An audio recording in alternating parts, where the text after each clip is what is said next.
Concern accredited institutional investors might be the only ones being able to hold or gain interest via crypto after the Clarity Act passes. 2, besides oil spike, what else can trigger the reverse carry trade? What would you say?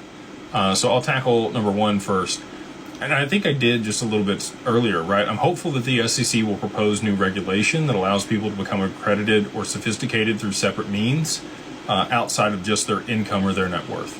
And then I'm okay with it, right? Like if you've done enough diligence and understand an industry or have worked in it for a couple years, you probably have the ability to understand the risks associated with making that investment.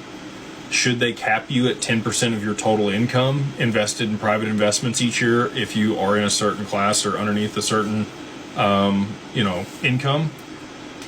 They don't cap you at the casino.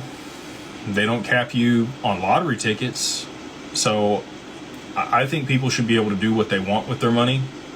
If you want to live on ramen and scrape by and dump everything you can into investments in order to be able to live a better life for a period of time, I think people should be able to do that. And I think a lot of people have for crypto over the past 5, 6, 7, 8 years. They understand where this asset class is going and the opportunity that exists, and it's not going to be around much longer. So that's my position there. I would like, more access to these markets and asymmetric bets for people. But again, still oversight and some type of regulation around it.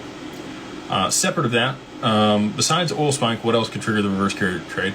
Jamaica Japan's going to have to raise interest rates aggressively, somewhere between 75 and 100 basis points at one time. That's really the only way that this is going to go down. They've said that they're going to hold tomorrow.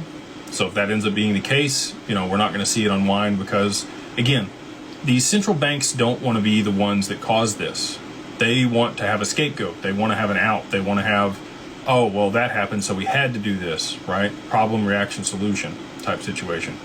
Because then they can't be blamed. And we know it's their fault. But, they can pawn it off on something else. So oil, there would have to be something else that would cause significant inflation in Japan's economy. Oil and energy would absolutely do that. If you could think of something else that would cause large amounts of inflation in their economy in a very short period of time that they would have to react to, I'd be open to that too. But I hate to use 99.9999 again, but I'm very confident that it will be oil that pushes them over the edge.